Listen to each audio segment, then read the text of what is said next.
Hello and welcome, ladies and gentlemen, to another episode of the Weeb Weekly. I am your host, Nick C. Comedy, and I am joined by the Breaking It Down, Jose, like usual, wearing his usual hoodie. How we doing, buddy? I'm very excited. I should be playing "We Are the Champions" by Queen because I took the Okay. W this It week. wasn't Massive W this week. massive W. Yeah, like you, once He's just again, gonna open it up I like won the popular vote, and percentages screwed me. Okay, ladies and gentlemen, we'll get into that later How on the you show. doing, Mizu? I'm doing great. I was doing good until you open it up. Like already just trying to strut already. Oh my I'm already God. upset about like y'all. Hey, I'm just letting y'all know where were y'all at? What happened? Yeah. We had a plan and I failed. Like, why did y'all make me fail like that? I'm still calling bias. It's literally your Instagram. You have people on your side. I don't know. I did not say who I voted for. I just put the question and I put the options. I never. Voter fraud. Well, But I mean, Voter plus, I mean, fraud. he's got a fair point because if you're going off of Instagram, I guess they agree with me more than his own Instagram page. I guess. very true, very true. Because he's one more. He's one more. That's very true. Well, yeah, no, it's 3-2-1 now. God damn it. Okay. Anyways, yes, that is our stack 'em up results. Jose won with Legend of Zelda, even though it already has an anime. So, duh. But anyways, regardless, we had a lot to get into this week. The first of which, not really a lot to get into. More news than shows themselves. We got a big week next week with Shang Chi coming out. But for this week, we had What If. And what I thought was probably my least favorite episode of What If, but also a very interesting episode of What If. Because it was the 1 week of What If where we're like, oh, I wouldn't want that situation at all. Last week we're like, oh, what if T'Challa was Star-Lord? We were like, what if Peggy Carter was Captain America? These would be really cool side universes. Not interested in all the Avengers dying. You guys? That was insane. That was ludicrous, egregious. Every single turn, I was like, how can this get worse? I was like, Yeah. who the hell let death spring awry in the middle of the Avengers campus? It was wild. What did you think, Mizu? I just loved how the episode was a murder mystery because I'm sitting here like, yo, who is offing all these Avengers and how are they doing it so easy? I have all my own theories. Me and my wife are sitting there just like, I wonder who's doing this. And the person we at least expected to, I'm just like, that makes a lot of sense. And I'm not gonna lie. I mean, if you want me to say it, but it goes to show how powerful Ant-Man is. It's like the concept of Ant-Man. I was just like sitting here like, wow. I look at Ant-Man totally different now. Yeah. Well, here's the thing. You know how when what was it? Infinity War or Endgame was coming out and everyone was being like, Ant-Man, just go up Thanos' ass and then expand. And everyone was like, could he do that? Like, is that a thing that he could do? That's more or less what he did to the Hulk. Like, it was like, I was like, okay, cool. So we've now acknowledged that Ant-Man could have just flown in. Well, I mean, he shot a bullet, but the bullet was himself into the Hulk. And then he just expanded his heart until he exploded, which was crazy, by the way. Graphic. Literally a marshmallow. A marshmallow. It was crazy. And so, I mean, they did a really good job of being like, who is it? Who's it going to be? But there was a lot of, I feel like, there's a lot of references in the movie that are references to some of the weaker movies in the universe. I think personally. So I think there was a lot of like Thor, like there was like a Thor 3 reference. There was a couple of other ones that I kind of missed. Ant-Man, I think there's Ant-Man and Ant-Man and the Wasp are some of the weaker movies in the MCU. I also believe. So can you guys explain to me? So Hank's daughter died. I thought his daughter was the Wasp. So yes. Technically, yes, like in our current timeline, or at least the prime that we've been following, yes, she is Wasp. But before that, It was his wife. His wife was the original Wasp. Okay. And I guess in this universe, I guess something happened to Hope, his daughter, and they didn't really go into detail on what happened to her. All we know is that it happened to do with Shield. She became a Shield agent, and she died. Yeah. And Hank, being Hank, if you already know his character, Hank already hated S.H.I.E.L.D. He hated working for the government. He hated Tony Stark. He hated Howard Stark. He hated the Starks generally. So it's not surprising that he went off the deep end about his daughter and, he became what he is in that. Yeah. A grizzled What man. if? Yeah, And what was cool is he was a combo of the Wasp and Ant-Man because he had the lasers, but he also, you know, had like a more Ant-Man-esque suit. I mean, I guess he just kind of had the Wasp suit, really. yeah, it was kind of interesting because they decided to make it so. As we saw in Ant-Man and the Wasp, Michelle Pfeiffer was playing Hope, and she was just lost in the quantum realm, right? Mhm. But in this case, like they didn't even mention her at all. It was straight Hope. So Yeah. Hope just died on a mission, and they had Hank Pym obviously go ape shit on the entire Avengers squad. The thing is, I from in my opinion, they made Ant-Man way much more of a threat in this episode than he Absolutely. was in any of the movies, Yeah. including Endgame, including Civil War. Like, we know that Ant-Man, like, I mean, Ant-Man is one of the original Avengers, like the one that first Absolutely. appeared in the comics. Really? So yeah, he's Yep. like he's Gigantor basically in the Huh. original 6. Yeah, the original 6. It's not Black Widow. It's actually Ant-Man. So That's sick. the fact that they showed how quickly, like how easy it would be for Ant-Man to just get into the quantum realm and like Mhm. wreck everybody was kind of concerning. Well, he didn't because- go into the quantum realm, did he? Well, he goes subatomic technically because Okay, yeah. technically nothing can go inside the Hulk. Like for on a let me preface. Okay, yeah. Like nothing can go but he inside shot the himself into Bruce Banner, not Yeah. the Hulk. Well, yes, but like the thing with the Hulk is the Hulk will protect Bruce from every like threat. Like Bruce Oh. has Yeah. shot himself before, and the Hulk like has like either like shot out the bullet like Wolverine style or spit it Uh-huh. out like if he shoots himself in the mouth. Like the Hulk, Gotcha. the Hulk is like a parasite. He will not let Bruce die. So Gotcha. it's wild. It's wild. Huh.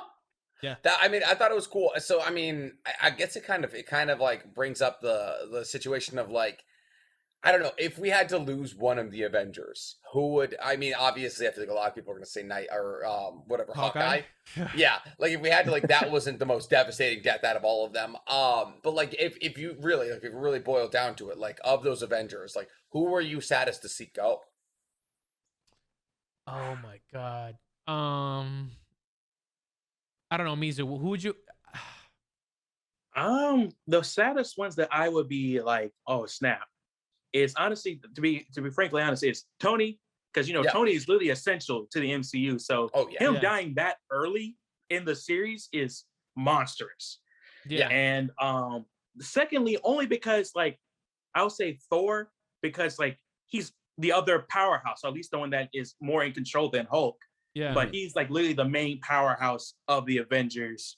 So seeing him die, it's just like, yo, like we just lost our like control our guy. muscle. Yeah. Like our god. We literally lost a god.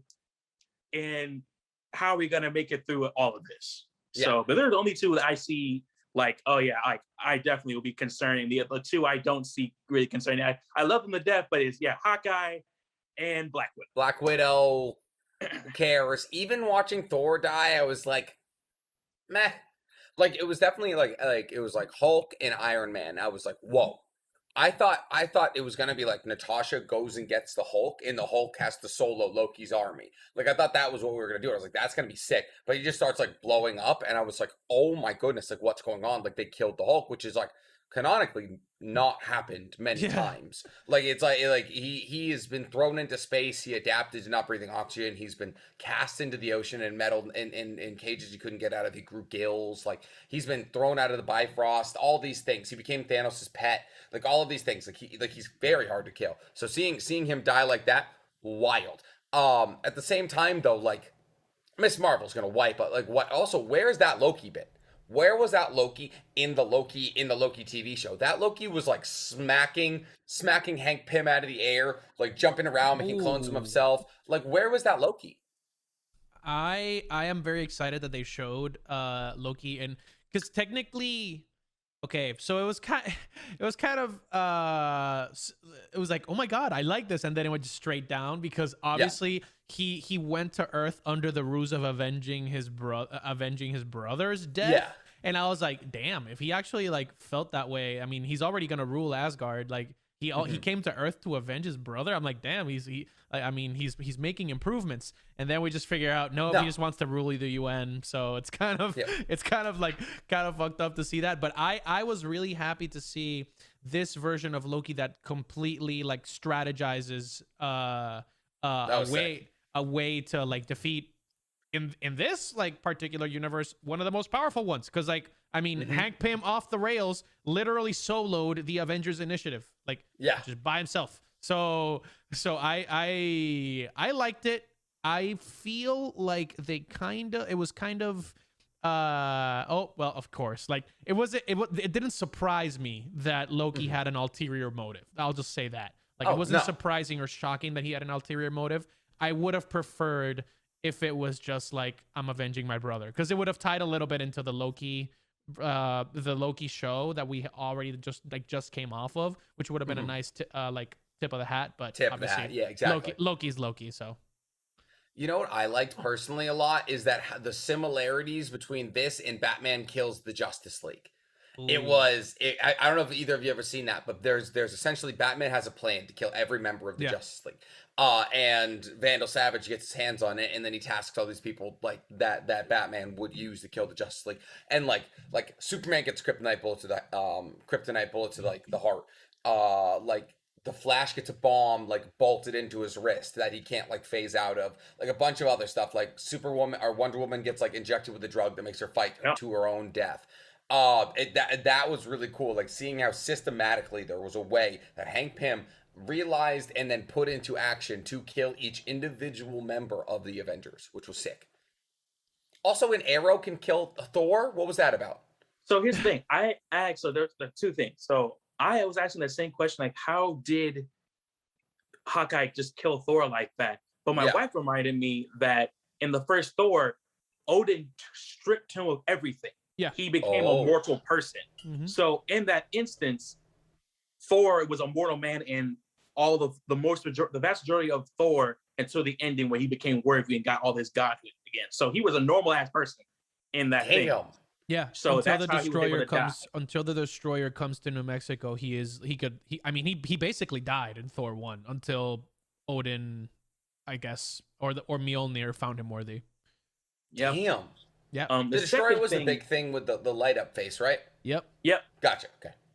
The second thing I was going to say is that I would argue a little bit, not 100%, but I would argue that there was some type of feeling with Loki when Thor died, when he heard about Thor died, because when he was disguising himself as Nick Fury and he was questioning Hank's motives, he was like, yeah, I killed Thor. And he was just like, wait. He was like, wait, so why did you kill Thor? He's like, oh, because I didn't want them to have him. He's just like, oh, I don't want somebody strong like that.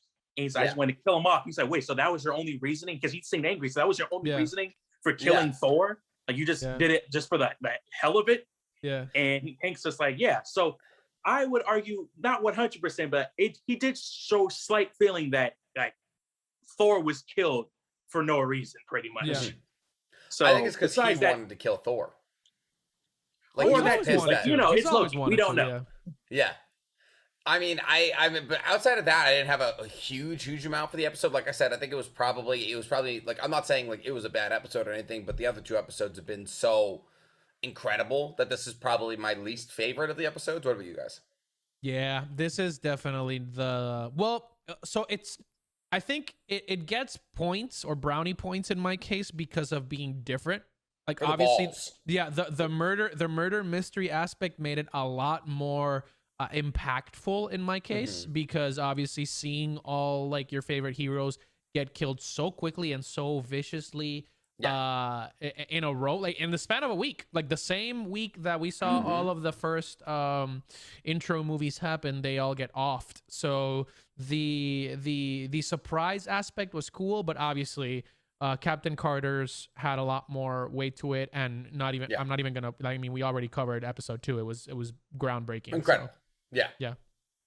The one thing I would say that I liked about this episode as well is that I like how they brought in elements of Incredible Hulk, because not gonna lie, the MCU and Disney likes to act like that movie doesn't really exist in the MCU, but now they're bringing it into the fold with, Abomination showing up in Shang Chi, And then I like how we got, if you look back at it, those are actually almost scene for scene of stuff that happened in Incredible Hulk. That whole little hallway glass thing where Hulk is in, that's from the movie.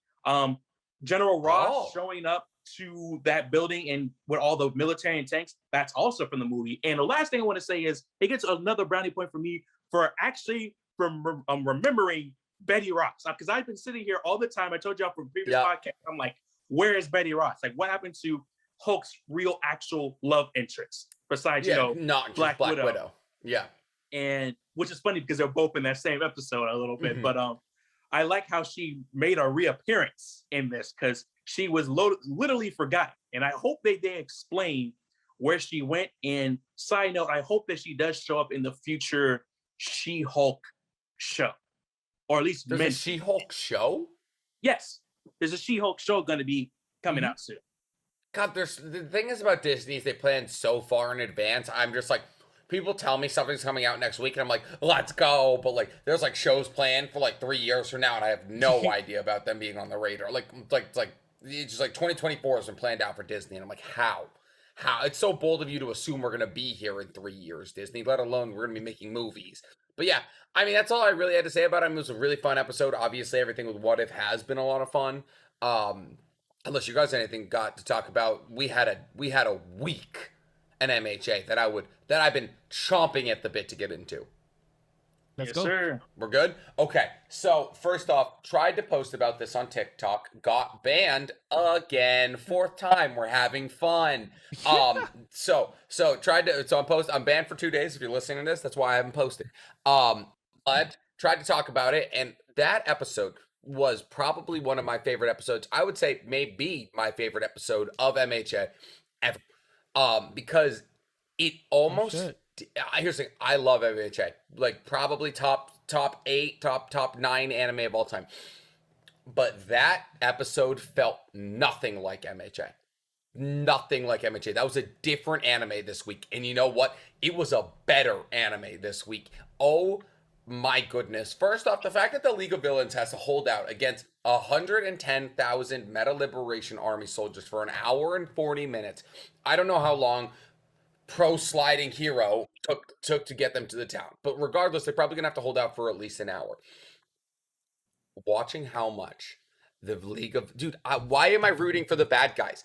Watching how much the League of Villains has powered up over the last 2 or 3 months was so sick. It was so sick. Toga. So the most centric part of the episode was more or less Toga's arc. Toga, essentially, we're getting her backstory fleshed out. We're seeing that the combination of having a blood-sucking quirk and also admiration for these people that she adores makes her a social outcast. And she's always wanted to live a normal life where she's seen normally. And that's what the League of Villains give to her. It's also what the Meta Liberation Army would have given to her. It's annoying me that their ideals are so similar, but they're at ends. But watching her get into the fight, she's bumping into landmines left and right. She's getting worked by all these people. And the big reveal, dude, the big reveal of now the blood that she takes comes with a quirk. What? Mizu, listen, I've always loved Toga, but after this episode, I'm so much more in love with her. How did you feel? First off, shout out to the blue lady with basically the opposite of Bakugo's quirk. She just, instead of like producing explosions, she can just touch something and she can make things explode. Curious. And man, that was her name. Yep. And she was, I'm not gonna lie, at first Toga was getting her ass whooped. And I was sitting there like, yo, like this is, granted, I already knew that it wasn't gonna be it, but I'm like, wow, they really were like putting her through the ringer. And plus, you know that the Liberation Army is down because think about it, she tagged 3 of their own soldiers or minions, and they all exploded. Who bombs in them? They were suicide bombers. Exactly. I was like, wow, like the I would say the determination to do something like that. That's some real army military type stuff, because there are people who do stuff like that. That scene where Toga was in the alley just bumping in, like every step was a new bomb, and I was like, she has this whole city laced. The lady basically bombed everything everywhere before they got there. Uh-huh. So And then of course like Toga, seeing like you said, seeing her backstory, and it made me think about how like depending on what your quirk is, you could be Mhm. set up for failure, not just for having a bad quirk, but like say you have a quirk that is like a villain mindset. You know how they get on Shinzo for Yeah. his quirk that he can mind control people, like, oh, that's a good quirk for a villain. And Yeah. there are just some quirks that are kind of villainous, like her I have quirk. to drink someone else's blood. Like That right there just can get you already out, like ostracized. And I was telling my wife, like, I was like, what if I had a quirk that turns your deepest, darkest fears and brings them to life in front of you? Would Yeah. you be looking for me to help you in like Nope. in a situation? Like, Yeah. no, you'd be sitting here scared for your mind. Like, did you have to bring that guy here? Like, I don't want him here. There's no way that's a good Exactly. guy. but I was thinking about that, like, dang, like depending on your quirk, it can set you up to be a villain. It brings up a really Such as good Toga. point. And then Toga, Yeah. doing like hearing like I said, hearing her backstory, and then her pulling off the whole extra storage of blood and taking little vial. Uraraka's form, and Mhm. not only that, her quirk, and just seeing, and plus it just also realizes that in the wrong hands, Uraraka's quirk can be very dangerous. And That I'm was just one like, of my favorite. That was probably my favorite scene in anime this year. the fact That that was she probably flew all of them in the air and then released them, and they all just fell smashing down to the ground. my girlfriend's watching TikToks, like just like laying in my lap watching TikToks. I'm watching the anime. We just finished breakfast, and I see half-face Toga, half-face Uraraka, blood everywhere. Like 40 people in the air, just releases them all, and then just a wave of blood comes up when they hit. Dude, like, say what you will, this is a show largely watched by children, and this episode was AOT levels. AOT levels easy of gore. Like, it wasn't blood C. Like, you're watching people getting ripped in half, but like your average AOT episode, this episode had it. Oh my goodness, it was so good. So good. I'm so excited. Also, okay, so obviously, it does bring up very interesting points for like, yeah, like if you're born with like a scary quirk, you're gonna be a scary person. And also another centric part of the episode was Shigaraki's growth as well. Shigaraki got a flashback to, it looked like he was being held by Nana Shimura, the All Might user, or not the All Might, the All for One user prior to All Might. Like they knew each other. But wouldn't she have been too old to know him? Well, that is his grandmother. Oh, you're right. It Yeah. is. That's his grandmother, and I don't think he had a lot of time with her, but he does remember her a little bit. But at that time, what happened to her, she died. And Yeah. she basically left Shigaraki alone in a way. But she died fighting All for One. Mm-hmm. But of course, Shigaraki does not know that. He doesn't know that. Why does he not remember his past? I think it's because he wishes to admit it. You know, when you have a traumatic event in your life, Yeah, to a point where there's some selective memory. people who wipe it out of their head. Like Shigaraki wiped out of his head that he killed his family. So because he killed his family, he just wiped them out of his mind. Like, okay. And plus, even then, I hate to say, like, even then, they don't. I want to go into detail on that then, because there's also another reason why he also blocks them out. Yeah. Well, it's funny you say that, because there's literally a character in Tokyo Revengers right now, kind of the bad guy of Tokyo Revengers. I think his name's Katsunori. And he has selective memory because he kills one of the main character's older brothers, and then he like purposely forgets that he does it. Are you watching Tokyo Revengers? Yes, I am. Yeah, okay, cool. So yeah, you know exactly what I'm talking about. Jose, you got to get on Tokyo Revengers, bro. You need need to get on Tokyo Revengers. But so we see the Shigaraki upgrade. He disintegrated 50 people in one touch. 50 that he only had to touch one. So is it kind of like his quirk has become like electricity? Like if you're touching someone, as you're disintegrating, like you disintegrate? I'm not gonna lie, I gotta look back into that. I think his quirk is a little different. I think maybe he just learned more and he's able to expand it. But I gotta look back into it. That's significantly worse. Because like lightning is fine. Like if it's like chain lightning, that's okay. But if he can just wipe out like whole streets of people, that's insanity. And here's the thing. What's funny is the big guy's not even here yet.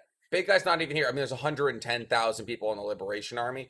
And I think next episode's going to be about Twice and maybe Mr. Compress. But also we're probably going to get that fight between that ice user and Dobby. Dobby. But Dobby, here's the thing. That Meta Liberation Army, like they said, we've been training every single day. They're quirk users. High hero level. Like high hero level. Like if they didn't pick a fight with the League of Villains, they would have been a fucking problem. Oh yes, absolutely. As soon as I saw the ice dude show up, and basically I probably like about his quirk is that he's kind of like the opposite of Todoroki in a sense that Todoroki can create ice out of thin air, but however he can't really shape it per se. Like he can just create it and it's just there. While this other dude, he can't create ice, but he can melt ice into whatever he wants. So, and we can see that he made a whole ice dragon. It looked like Noel's ability. It looked like Grand Dragon's Roar is what it looks like. And I was like, oh my goodness. And he was like, I know. He was like, I know ice melts. He's like, but did you know I can control ice? And like that your half-hearted fire isn't gonna melt my ice, dude. Oh my god. It's next episode. I know that the manga heads in a darker direction, but do you think this episode represents a tonal switch for the rest of MHA? Oh, absolutely. Yeah. All that little kid Hardy stuff you're saying right now, That's gone. It's gonna be leaving. It's not the same anymore. So all the people who are watching it and talking about it's kind of kidding. Hey, be thankful. Cherish those moments. Because it's not when gonna this was your comfort anime. Yeah. Like when this was like, oh my god, the sports festival. Like cherish when that was, because we're getting into deep, dark waters here. We're getting into heavy blood soaked, riddled. I'm excited for this new chapter of MHA. That's what I've always loved MHA. I love Haikyuu. I love comfort animes. I really do. But when you make it like more like violent, more upplayed, all these kinds of things, like that's when I get really excited. So next week, oh my goodness, dude, like so we're just looking at more fights for next week then, right? Probably. Most likely, yeah. Or I'll say build up and possible fights. It depends on how they do it. I'm so excited. So Jose, question. Is the manga already done? Yes. No, Okay, you're right. No, it's not done yet. I was thinking JJK. Because JJK is done? JJK's manga is done, yes. Oh baby, we're gonna get season 2 of that very soon. That's gonna be lit. But yes, I put my big boy pants again, and I finished the entire Shie Hasaikai arc, which is like 15 episodes. Every single arc that I have been seeing after the raid, like the hideout raid arc, everyone just keeps like getting better and better and better. So that was a wild time in MHA where it was its boom, because like as it was coming out, everyone was also thinking that. So it was this boom where MHA took over anime for like 3 or 4 years. It was all anyone talked about. Dude, it was wild. I took a couple of notes, starting with Chisaki or Overhaul. That might be the most powerful quirk we've seen up to this point, besides One for All. Like being able to like deconstruct and reconstruct matter, that's like pretty freaking OP. No, it's probably stronger than One for All, I would say, or All for One. I mean, probably not All for One, but One for All is probably stronger than, yeah. Oh, I mean, you literally become God. Like anything that your hands on can become anything you want to, as long as you don't have ethical just ethics in general. Yeah, you can literally make anything into what you want. I was completely stunned at the way that they like did this progression of events, because obviously Chisaki takes advantage of his daughter, or is because I mean at one point he does say he doesn't have a daughter, so I'm like, okay, is he just like blocking her out of his I didn't really like get that. It's just daughter. Like it's his daughter. Okay, perfect. Yes, because I think he just did it like, okay, I'm just like taking it out of my, like, you know how Mizu said there's a traumatic event, like he just took I don't have a daughter out of his mind, and then just used her for her quirk. No, Ares' daughter, which makes it all the worse. Which is also really, really cool because her quirk literally just resets you up until like whenever she wants. Like she resets more or less, yeah. your whole DNA. So that's the whole thing he used for the bullets and stuff. Main winners of the week in my case of this arc, Sun Eater. I fucking love him. I absolutely loved him. You're not alone there. He's one of the most popular people in the show. I am very intrigued at the limits of his power because he did eat a lot of, like, for example, when he went when he did his ultimate move, the Kraken, he ate a lot of takoyaki, which is octopus.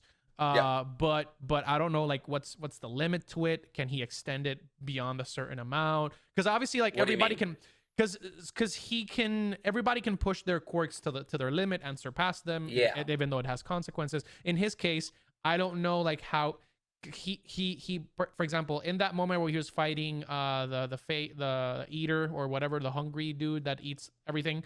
Because he's fighting three people at the same time.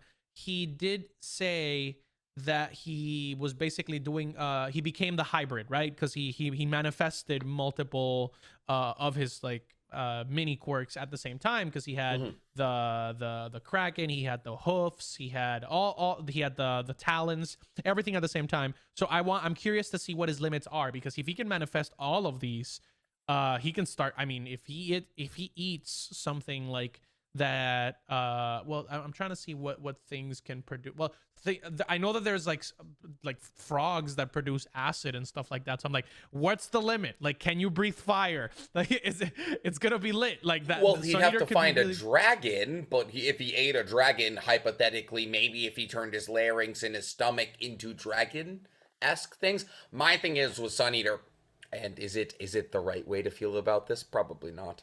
But if he ate like one of Deku's fingers, would he get all for one? I mean, yes, actually that's the wrong thing. Is it Sukuna? Is he Sukuna now?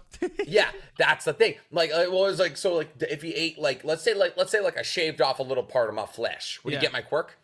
Who knows? It's funny that you mentioned that, because I did a video talking about the potential with his quirk, and I was saying that he could there's a possibility that he could maybe obtain somebody's quirk, or I would say that if I was him, I would start importing random food. Like, people can eat alligator. Alligator is a delicacy, so is snake and all this other stuff. Alligator's delicious. There's a thing called bear soup. Especially for those who played Red Dead, if he ate it, he could have the powers of a bear and all this other stuff. And another cool thing is, in that same episode, he can even eat, if he's willing to, eat inanimate objects and get the powers of those objects as well. Oh, remember when he ate that crystal guy's quirk, and he ate the crystal of that guy's quirk, and he produced the crystals. You're right. He could, I don't know how he would manage to eat a diamond, but, like, if he just, like, swallowed a diamond, I guess, like, now you can make diamonds. Also, like, infinite money. But, like people eat whale. I mean, it's not like technically, like, people ethical, eat crocodile, but, like, bro. People eat crocodile. So. Crocodile's delicious. Crocodile bites are so good. There's a thing in Japan called shark fin soup. He could eat a shark. Imagine he was a blue whale, an elephant.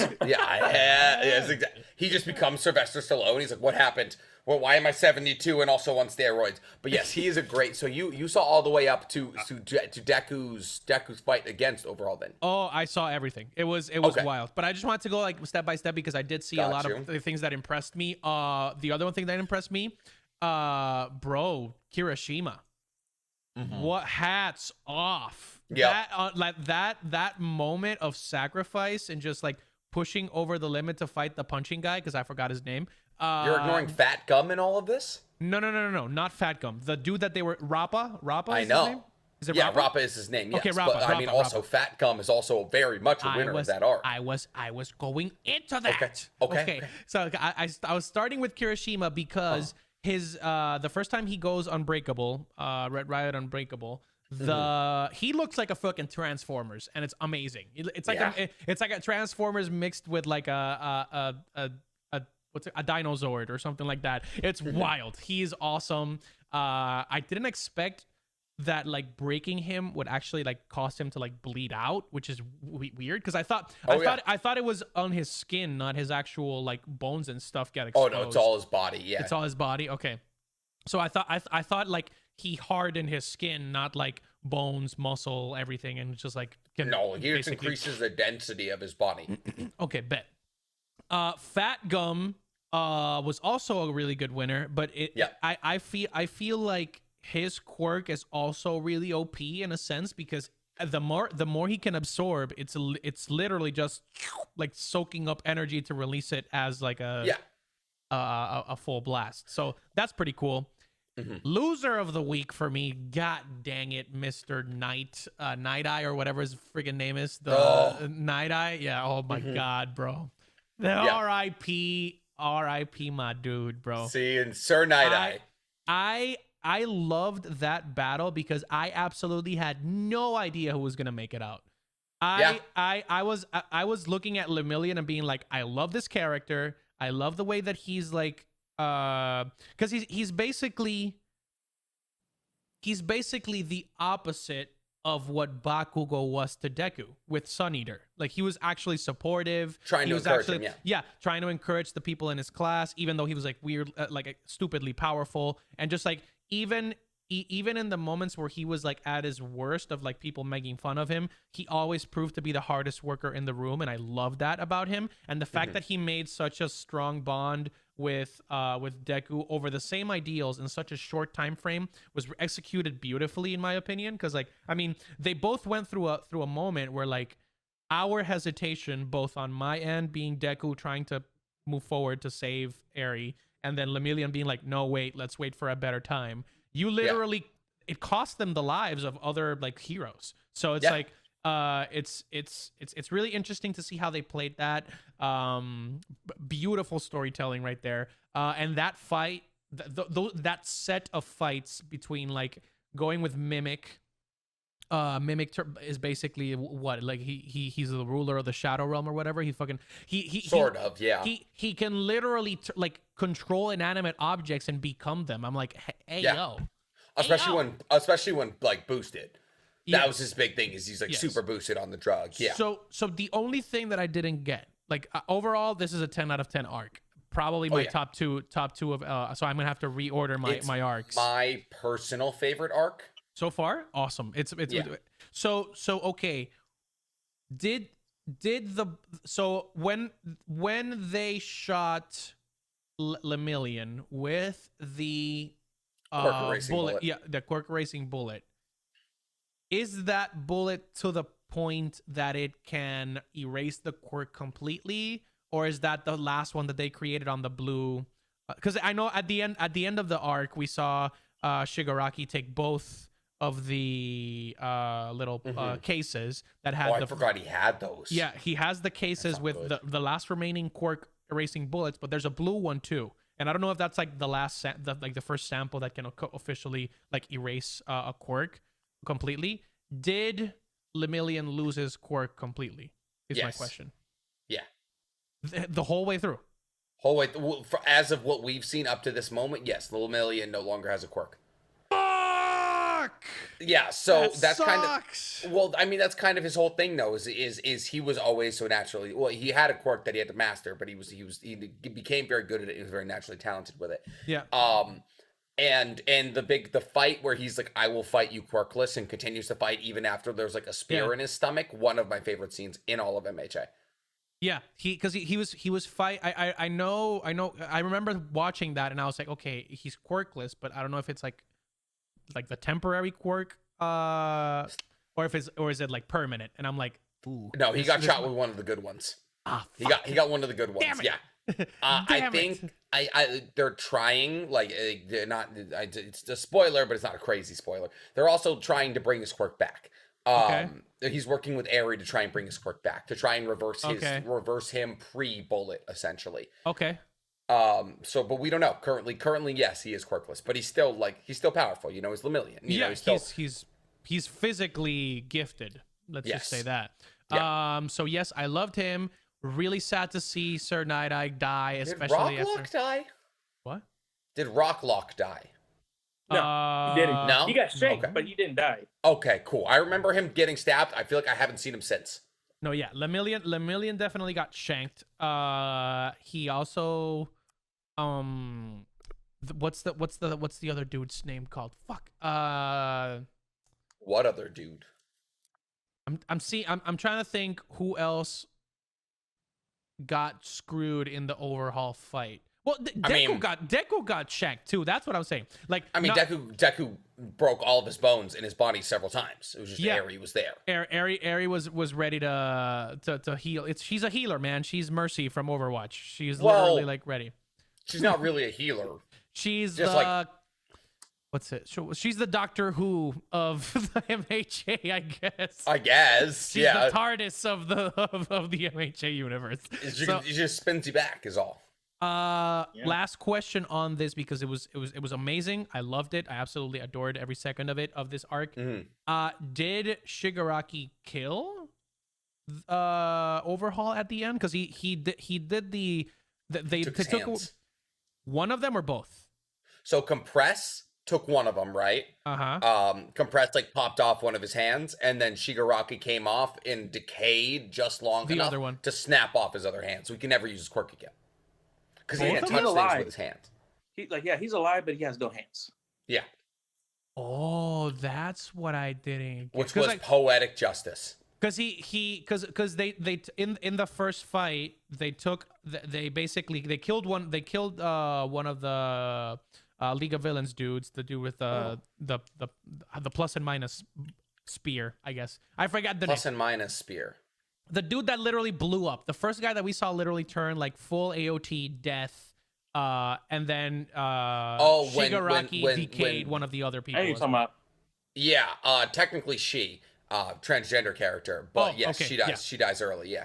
Okay, so and that scene, I think that's where Mr. Compress loses his arm, right? Yes. Okay, so they're basically just like took one for Mr. Compress and took the other one for being a douche. Yeah, more or less. Awesome. Get used to the thematic presence of that season, because apparently that's where we're going. Because that was the darkest season on scale in terms of like what he'd seen in MHA. Crank that up to 11 that season, and you have what me and Mizu are currently living in right now. Awesome. And the other dude that I was really like curious about is the dude that allows you to tell the truth all the time. That is a very interesting quirk. Yes. That's very interesting, because you can like ask them for like, I mean, what's your weakness? And he has to tell the truth. Yeah. It's like, oh my God, that's pretty cool. So I don't know why they're not using him to talk to the Warp Gate guy, but that's neither here nor there. Ooh, very true. I loved every second of it. R.I.P. Sir Night-Eye. Yes, the biggest thing that I wanted to see, right, is Deku just went even beyond 100%, right? Or did he not? Was that? I would say it was more. I felt like it was more in the moment, as in he was. I don't think he actually went over 1,000,000%. It was more like exacerbated. Like he was just saying that. The name of the episode was like Infinite 100% or whatever, and I was like, hey, what the hell, bro? Like we had just seen him at like 20%, like with Eri. So like I was like, okay, something's gotta give. Like they gotta explain some of this. Granted, I did see all 15 episodes back to back, so like obviously some information. You pounded it out. Yeah, I pounded it out, but hopefully for next week I will have a lot more catching up. I'm trying to remember what's going on in the next arc. I honestly can't remember, but yeah, hey, listen. Let me see the arc. The next arc is the Remedial Course arc, which is 3 episodes, which I think are right in the middle. Okay, yep, I remember what it is. You're gonna spend some time with Bakugo. Get excited. Yay! Get excited to spend some time with Bakugo. Okay, yes, no. So it is a lot of fun, but since we are talking villains, you know who's the villain of this show? Apparently, percentages.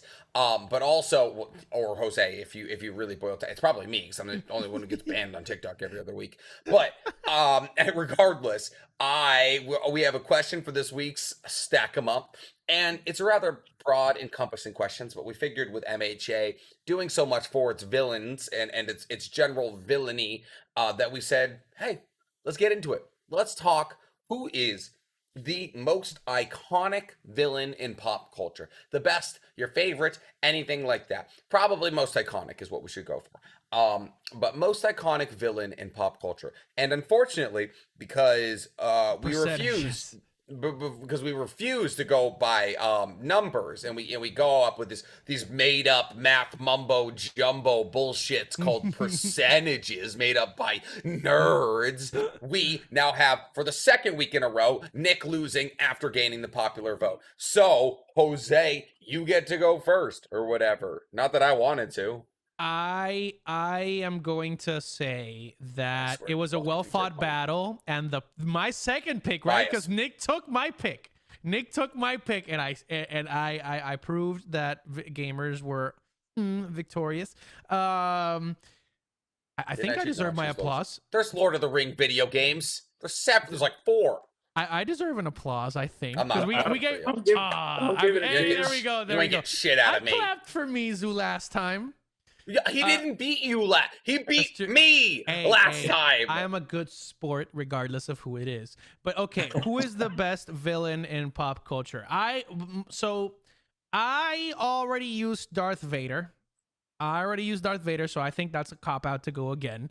I will actually go with an underrated pick that has traumatized billions of people over the world with his influence, and that is the shark from Jaws, Bruce. Oh, thank God.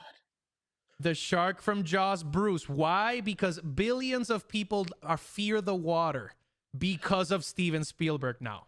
That's fair. I mean, unless you watch Jaws 3D, in which case you were but I'm talking about the original Jaws. And I'm talking that, like, to this day, even me, like, I was pretty good at swimming when I was young. And I remember going, like, prepping for my first ever competition. I went into the water and I literally had to get out of the pool because I heard the John Williams soundtrack in the water. And like, I felt like, since the pool was so deep and like they hadn't cleaned it in a bit, I literally felt that Jaws was going to get me. So like, they hadn't cleaned it. Yes, Jaws was like, yo, I like this dirty pool. Yeah. I'm like, I have to go. So like, I would say it's an underrated pick. But I feel like if you think about a villain that has 0 words and commands all the fear and suspense in the world, I think Bruce is definitely it. He's got a ride at Universal. Yes, it kind of. But also, he got killed by an air canister. I love that ride. True. I mean, I've been to it a couple times, and like, obviously, like, the aspect of the fire and stuff, like, oh my God, it's burning my skin. Like, it obviously like leaves an impression on you. Mm-hmm. But I would say that Bruce, while it's not the Joker, it's not Darth Vader, but I think his influence hits a lot more people than they realize. Because when you go to the beach, you always have that in the back of your head, like, what if I go too far out? What if I go too far out and I start Bruce feeling, and I start feling. You hear it in your brain. No, I'm right there with you. I'm right there. I mean, I'm not gonna lie. That is very true. Like, it's because of that movie that, unfortunately, sharks are kind of going in danger because people are like killing them, and because they fear them. And then, of course, you have to be a really bad like villain if you got people who are afraid to go to the pool. Mind you, sharks are seawater, like, mostly seawater creatures. They're just nothing is in pools. You would have to put it there. Exactly, but you have that weird subconscious fear that you are, as soon as you close your eyes under the water, you think that there's a shark in the pool. Mm-hmm. Like, it's irrational. You have, like, you know how bad you have to be for that to be your rational thinking. It's also the Norman Bates conundrum, right? Like, everybody, after Psycho came out, everybody, like, as soon as you close your eyes in the shower, you hear it. Dun, dun, dun, dun, dun, dun. I couldn't, after I watched Psycho, I couldn't close the shower. I would like shower with it open and just get water everywhere. No, I still to this day wash my eyes really quickly when I'm putting shampoo because of Psycho. Facts. Yeah. I'm not gonna lie. Every time before I even get in, or even when I'm in there, I out of nowhere, and I know I just open it real quickly, just looking around like Norman Bates. What the fuck's out there? Fuck you at, bro. Yeah. If you're gonna do it now. And then funny thing, last thing I'll say about Bruce. Funny thing, Jaws is actually or considered by most to be the first big summer blockbuster. So Oh yeah, That is Yeah. true. Yep. it's It also actually the helps first solve- summer blockbuster. it helped solve a cold case in Massachusetts. Really? Yeah. Yeah, there was a woman who was an extra in it, and Okay. they saw that was her, and she ended up washing up on a shore like 2 or so days later after she was an extra in it. And they're like, well, we knew she was there. Well, it doesn't save it. It doesn't been solved yet, but it's like a cold case and a serial killing murder. It's in a very Wow. interesting. It's a little piece of bar trivia. Yeah, Wow. very interesting. I mean, it's a good one. I'm also of the camp when I was younger. Yes, in pools, I was like, there's a shark in here at the deep end, obviously, because that's how that works. Especially in the ocean, as a surfer, you definitely are afraid of sharks, even though vending machines kill more people a year than sharks. So yeah, no, it's definitely had its influence. That's for sure. Legit? More vending machines falling onto people from shaking them kill more people a year than sharks. Mm-hmm.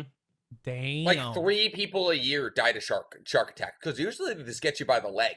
You know, they just snag your leg and you're fine. You know, there was a guy that got attacked in the water, a beach over from me, not 2 months ago.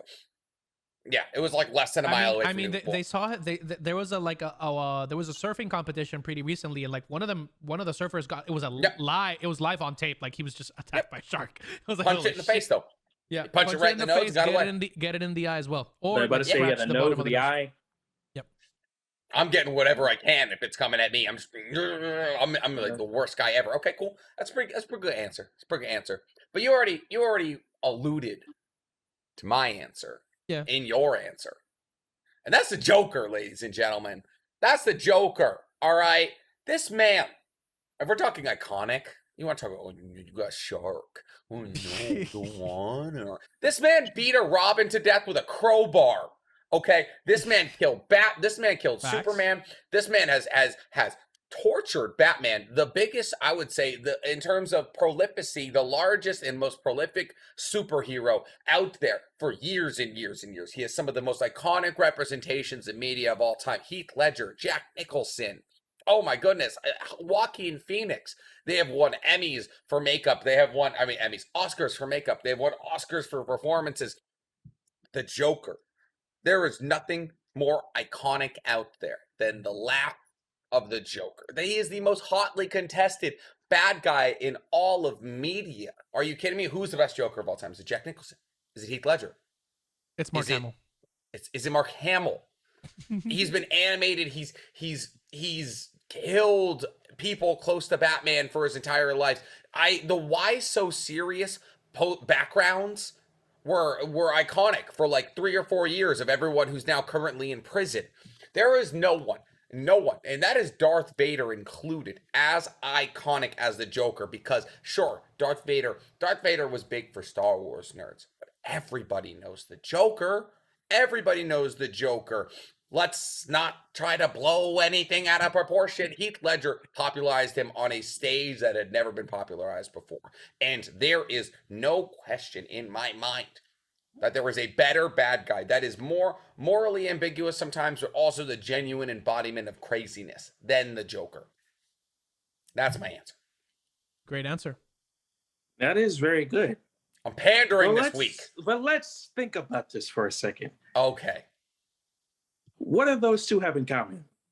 John They Williams have both. and the score. Oh well, no, that's Hans Zimmer. They're both iconic villains. However, they have both been routinely defeated by the hero time and time again. Of course, you're just wondering to yourself, yes, I mean, every villain does get defeated by the hero at some point, but never to the point where it doesn't make sense. Jaws, Bruce, makes sense that he failed. Joker, time and time again, his own hubris gets in the way and he fails. But you know who's one villain that was so good that he couldn't be defeated by normal means? What defeated him was plot. Plot and plot alone. Not Thanos. Close enough. But Thanos would have a good conversation with this man because they have kind of different ideals a little bit, but it's efficient. They both lost the plot. And this is for all my anime fans. Madara Uchiha. God damn it. I was going to choose Madara, but I wanted to pander. Madara Uchiha, if you guys don't know, Madara is the founding member of the Uchiha clan, one of the clans who were known for their best genjutsu, which is illusion-based things. And he was like the definitive bad guy. He was been preluded throughout the entire series, from Naruto all the way down, even some parts in Boruto. All 750 episodes. And mind you, the part that's so crazy about his character is that the heroes, time and time again, failed to defeat him. It was so bad that he actually, like Thanos, actually won. He achieved his goal by putting everybody under the infinite Tsukiyomi, which his whole thing was basically putting people under a Matrix-like situation where everybody's dreams come true and all that jazz. And he accomplished it. However, that's what got in his way. Nothing logical, nothing from the hero. It was plot. Because out of nowhere, unfortunately, I love the creator Kishimoto, but out of nowhere, he shoehorns in a different bad guy. Boruto needed bad guys. Him. So Boruto needed bad guys. Exactly. So if you want to be technical, like Thanos, he didn't lose. He didn't lose. He did not got donut lose. hold by Black Zetsu. Exactly. Black Zetsu, out of nowhere, betrays him. Yep. Just so he can usher in his true master, which is Kaguya, the Moon Queen, the one, basically the lady who started it all. Oh yeah, the progenitor of chakra. And mind you, you're a good ass villain, just like the Joker and all of them, where everybody is like, cosplaying you. People think about it. Half the Naruto fandom has pictures or profile pics of this man Madara. Oh my god. There's some people who don't even watch. Exactly. There's some people who don't even watch Naruto like that and have Madara as their, like, I definitely like, oh yeah, Madara Uchiha. I know that he's a badass. I know that he is incredible. No one can touch him. I mean, he fought the entire Shinobi Alliance alone without his Rinnegan. And here's another thing. Thank you for mentioning that, Nick, because out of all both the people that you mentioned, no one has had more iconic badass scenes than Madara. He literally alone proved that he was a threat. Like Thanos, we saw what made him bigger, what made him strong. We saw all the things that the heroes went through, and we see this man come in out of nowhere and wipe out a whole army of ninja. Mind you, these are all ninjas from different countries, different areas that all banded together to stop this man. Just the one guy. 80,000 shinobi. And yet they failed. And you know it's so bad when everybody and their mother thought that he was a myth, thought that he was dead. So when they saw him show up and they heard his name, they were like, holy crap. Are you serious? Yep. Even before he was even showed up in the show, when they said his name, like, oh, who's behind this possibly?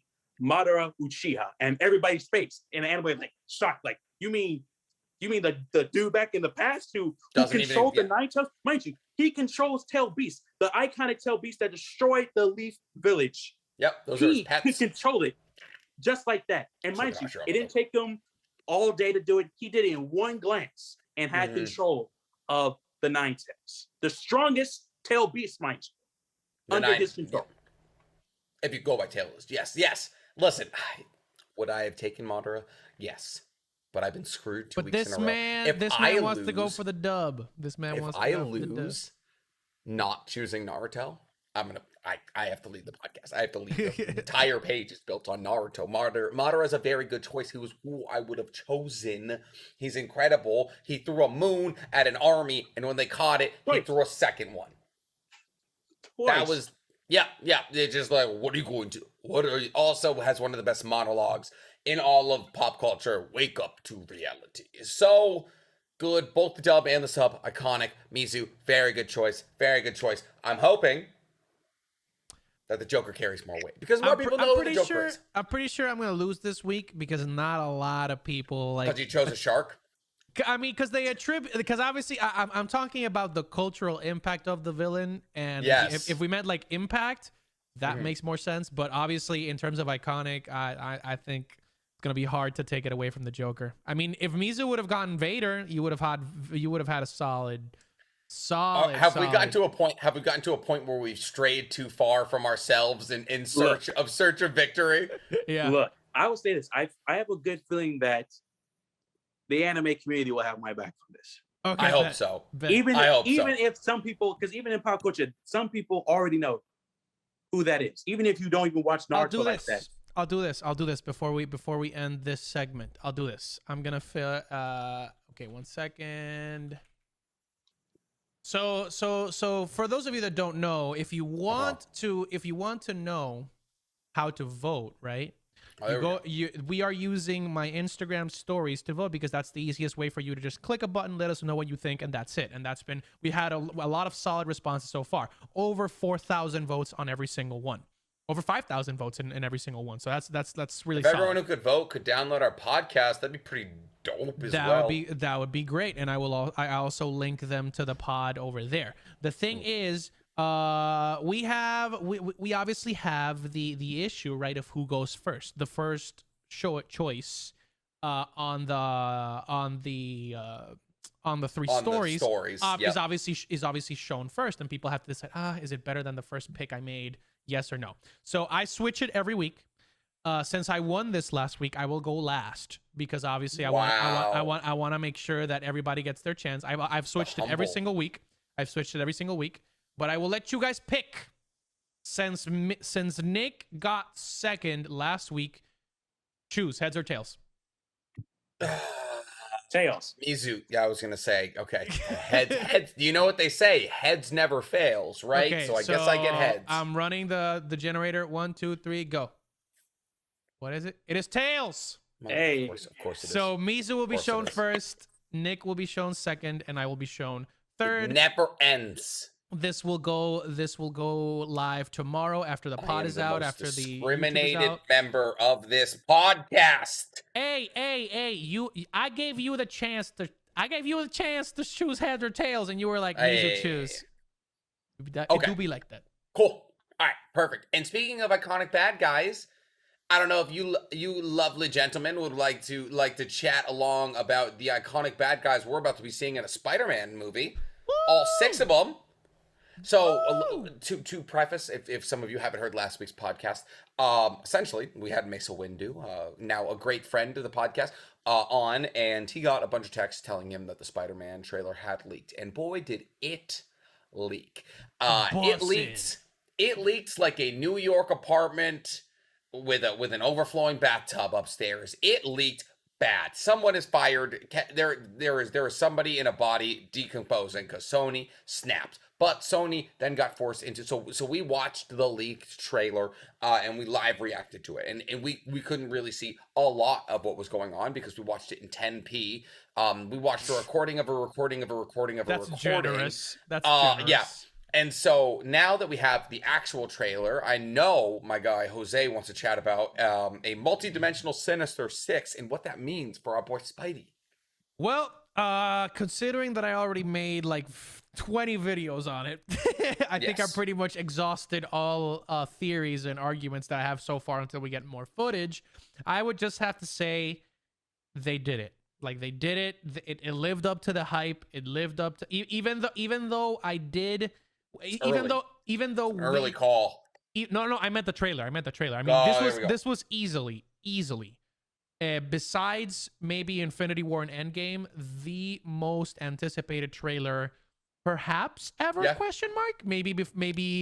Maybe since like the second movie of Star Wars came out in 79 or something. Like I'm hoping so, because if you haven't heard, it's actually the most watched trailer on YouTube now. It broke the record. Yes, sir. No way. 355 million views across all languages on the internet. It was completely life-changing in terms of its impact. Like everybody was talking about it. Absolutely everybody. It was intense because this is going to be a make it or break it moment for Disney, right? Because because this is your experiment, right? Can you bring properties from other universes that have already been created before that you haven't produced and do it successfully, right? Can you bridge the gap? So far, with the setup of having two of the most iconic, I would say, most iconic movie villains that we've seen for comics, which is Dr. Octopus and Green Goblin, which we saw confirmed. They did it in a great way. So we didn't even see Green Goblin, and like as soon as I heard the cackle and I saw the pumpkin bomb, like my heart started beating in the podcast. And I was like, oh fuck. Like I opened my, like I opened my mouth. I was so shocked that Nick was like, what are you doing there, buddy? I was like, bro, I'm watching the trailer right now. This is freaking insane. So Mizu, what were your first thoughts? What are your theories? I've talked enough about Spider-Man. Let us know what you think. So I would like to say, first off, Doc Ock, especially in the Sam Raimi films, was my favorite villain out of all of them. I love how he brought a sense of like intelligence and also like fear to it. And seeing the same actor come back as Doc Ock and don't look bad at all, look fantastic. And I was like, holy crap, it's actually in it. Because I already knew, everybody already knew that he was going to be in it. But actually seeing him in it was so amazing, to the point where everybody on the mother has been talking about that, just that part alone, him saying hello Peter, has been everywhere, dude. Of course, and another thing I love the fact as well is that Green Goblin, Willem Dafoe's Green Goblin, and to be honest with you, so far no one has done a good Green Goblin in my opinion except for Willem Dafoe. Willem Dafoe has been the best Green Goblin I've seen. And I'm not gonna lie, even in terms of even animation, I'm including voice actors in this too. Willem Dafoe is the best Green Goblin. And to see that people were speculating he was gonna be in it or not, and I was like, oh, I hope he is. And then, like you say, seeing that pumpkin bomb, and it's from Sam Raimi's Green Goblin's pumpkin bomb, I was like ecstatic. Like, two of my favorite villains from the Sam Raimi film are going to be in this movie. And I hope it, like you said, I hope it does well. And I would say this is bold of them, because for those who don't know, Disney picked the most polarizing, controversial comic book to base this whole movie off of, which is Spider-Man. Was it Spider-Man Day One or something like that? One More Day. I think was it One More Day? One More Day. Yeah, I think Spider-Man One More Day. Spider-Man Day One where he gets deceived by a devil, or the one where there's Mephisto, multidimensional? Yeah, that one. So the one where he gets perceived by the devil, and like that was right after Civil War, the actual comic book Civil War, and he wanted everybody to forget that he was Spider-Man. So he talks to Doctor Strange, like in the film and in the trailer. One More Day. One More Day. That's what it's called. Okay, One More Day. And he talks to Doctor Strange, and he basically makes everybody forget that he's Spider-Man. But like they said in the trailer, in a way, everyone forgets. Yeah. And then overall later, we find out that it was Mephisto this entire time who was messing with Peter. Gotcha. And so, of course, you know, all the Mephisto theories are coming back now. Everybody's like, oh, that could be Mephisto. Who knows?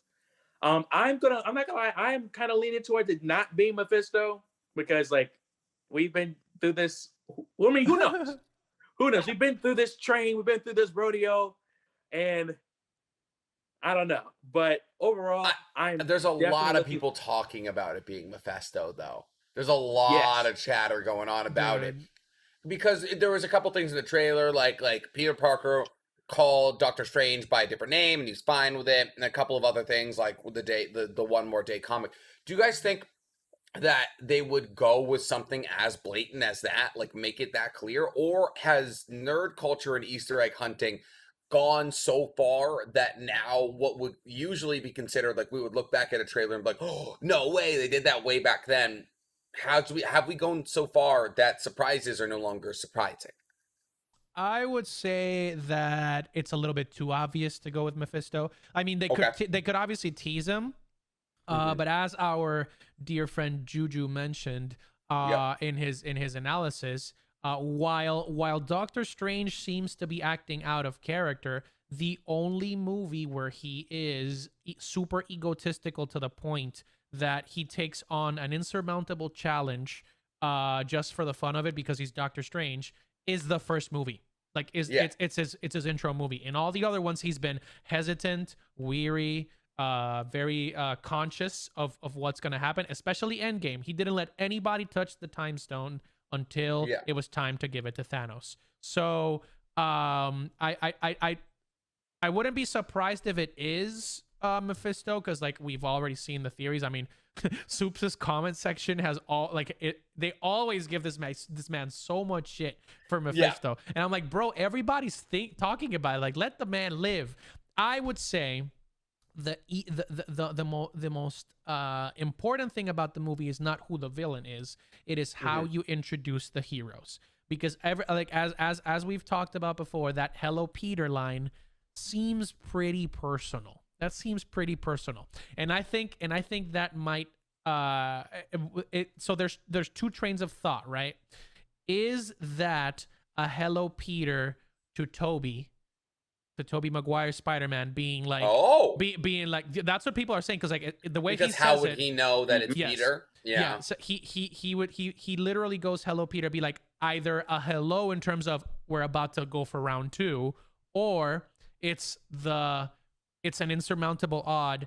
Doc Ock arrives and he's like, "Hello Peter," to try to help the Spider-Man, because he, like, if we remember correctly, he would know who Spider-Man is, because he in right before he dies in the Sam Raimi movie, he basically reconciled his differences with Spider-Man, because he realized that it was his inhibitor chip, or inhibitor chip. I'm carrying that shit from Bad Batch. Yeah. The neural chip implant that he has to control the arms is what's exacerbating his hate for Spider-Man, because, oh, my wife died, Spider-Man was there, it's Spider-Man's fault. Like, that connection was made via the technology, and now he controls it. So I think that is a little bit more important than, like, is it Mephisto, is it not Mephisto? But honestly, to answer your question in a roundabout way, I don't think Disney gives like a rat's ass about the Easter egg hunting. They're just gonna put it there, even if it is a coincidence, because we had the coincidence of the WandaVision calendar showing August 23rd.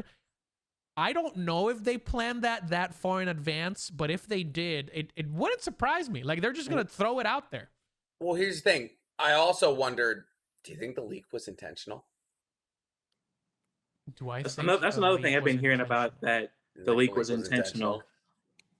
I don't think it would be, because if you think about it, like, I mean, obviously, like, this is just my opinion. I think Disney has actually been kind of a miss this year in terms of their marketing. We're gonna have 4 movies this year, plus what, 2 shows? So 4 Marvel movies plus 2 shows, and the marketing. So Shang Chi, Black Clover, or Black Widow, Black Clover, Eternals. Eternals comes out May 5th. November 5th.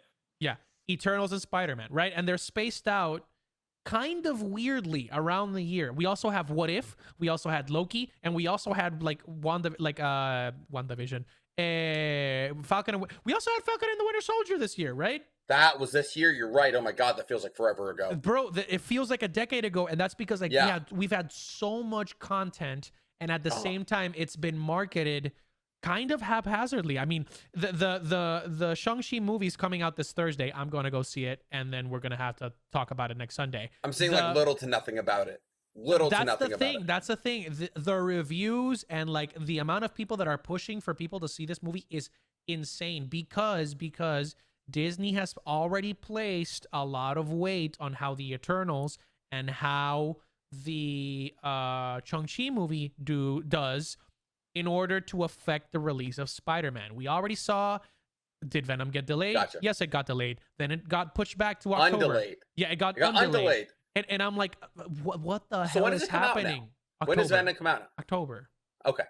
So that's what I'm saying. There's so much news happening at the same time that, like, I think a better strategy would be to kind of plan this a little bit in advance instead of just go, because if you think about it, like, if the trailer didn't leak, we could still be waiting for the Spider-Man trailer.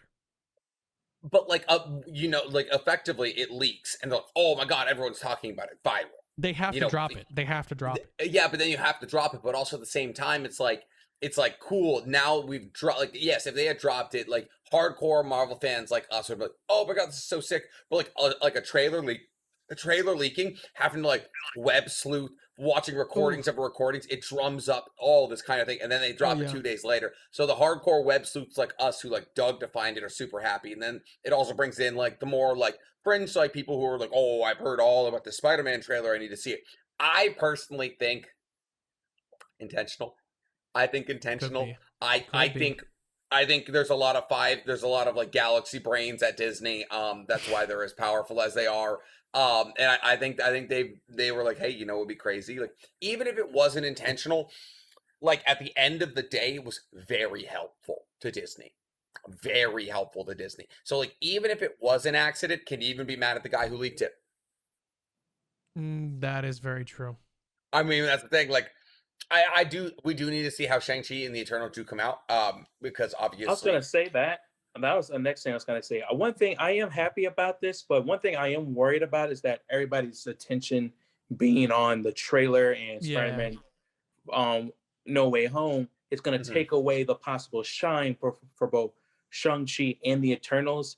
And because I'm already hearing people saying that they're not going to see it, not just because of like COVID, but people are making this, to me, in my opinion, my personal opinion, a lame argument like, oh, I don't know who Shang-Chi is. I don't feel the need to go see that. And I'm just like, but these are the same people who went to go see Guardians of the Galaxy. And I distinctly remember when that movie came out, nobody knew who they were. No one knew Peter Quill. Yeah. Exactly. Even myself, who read comics, only heard of them, but barely knew who they were. And plus, let's be real, in terms of like groups, they weren't even the most iconic group. You got the X-Men, Fantastic Four, the Avengers. They were at the bottom of the barrel in terms of groups until that movie came out, and now they're a household name. So, X-Force, like, bro, there's we could go even beyond, bro. Like when the Thor movie came out, keep in mind the first 2 Thor movies were not super well received.